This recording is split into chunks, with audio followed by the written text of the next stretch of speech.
Salut, c'est Floral et je vous parle de l'envers du décor.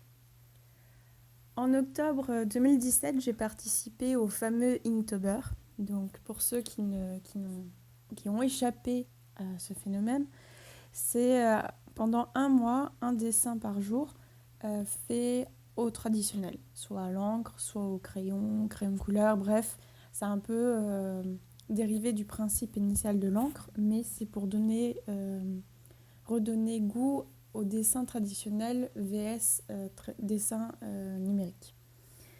Donc c'est un challenge qui est assez intense puisque un dessin par jour, c'est quelque chose d'assez prenant, qui prend beaucoup de temps, d'énergie et d'imagination parce que c'est un nouveau dessin par jour. Donc j'ai participé à ce défi pour la 3e année consécutive et il faut savoir que j'arrive jamais au bout. C'est quelque chose que j'ai vraiment beaucoup du mal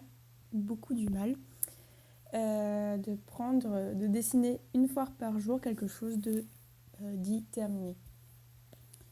Et cette année, je suis allée encore un peu plus loin que les autres années parce que j'ai fait plus de 10 dessins, 12 si je me souviens bien. Et j'étais assez contente. Et puis, s'en est enchaîné l'impression d'une carte. Donc bref, plutôt une bonne réussite. Sauf que, voilà, après, décembre-janvier, ça a été le creux, le blocage artistique. J'avais plus envie de dessiner, j'avais un peu du mal à reprendre mon crayon parce que j'étais assez contente de ce que j'avais fait pendant le Inktober et je me suis mis une pression toute seule en me disant il faut que tu fasses aussi bien, c'était pas mal, t'as bien tenu, etc. Et ce qui a fait que je n'ai presque pas dessiné pendant 2 mois.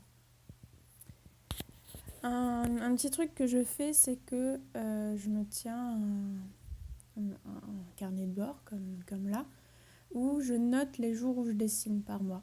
Donc de janvier à juin 2017, j'étais à peu près à une moyenne de 15 dessins, enfin 15 fois où j'ai pris mon crayon dans le mois, contre 7 en janvier. Donc voilà, c'est un peu... Et au décembre, j'ai même pas compté tellement que j'étais pas dedans. Donc voilà, ça vous donne une idée. Bon, le contre-pied, c'est que d'un point de vue de l'écriture, donc l'autre projet que j'ai en parallèle, les autres mois, j'étais à une moyenne de 2 fois par mois, c'est-à-dire que 2 fois par mois, j'ai fait quelque chose qui a un rapport avec mon roman, avec le fait d'écrire. Et là, en janvier, j'étais à 9. Donc bon, voilà. Il y a toujours un peu un équilibre entre, je pense, nos projets. Le fait que ce soit bloqué en dessin, ça m'a permis d'ouvrir l'écriture et j'ai pas mal avancé. Donc voilà, c'est un peu une balance.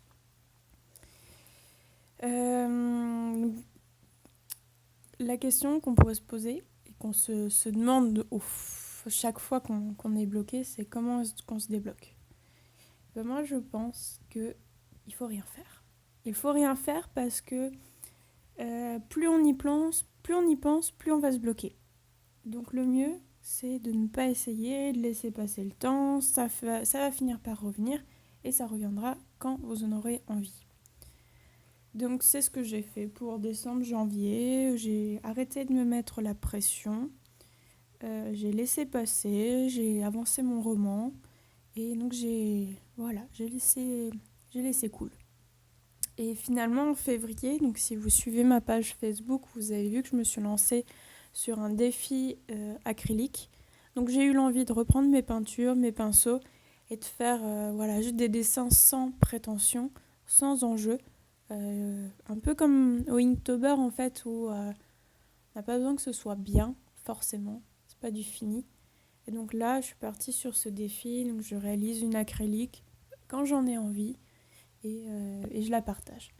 Et voilà, ça fait que là j'ai pas fait le total de février, mais si je regarde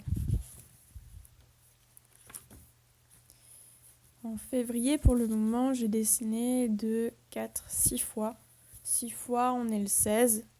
C'est plutôt pas mal. Ça va. On revient un peu dans le rythme que j'avais avant. Donc voilà, j'avais envie de vous parler de ce système-là, du blocage en général artistique. Et le fait de ne pas vouloir se prendre la tête. Il faut y aller cool. ça va se débloquer tout seul. À un moment, vous aurez l'envie de passer. Et voilà. Donc vous prenez pas la tête. Et on se retrouve prochainement pour un nouveau carnet de bord. À plus tard!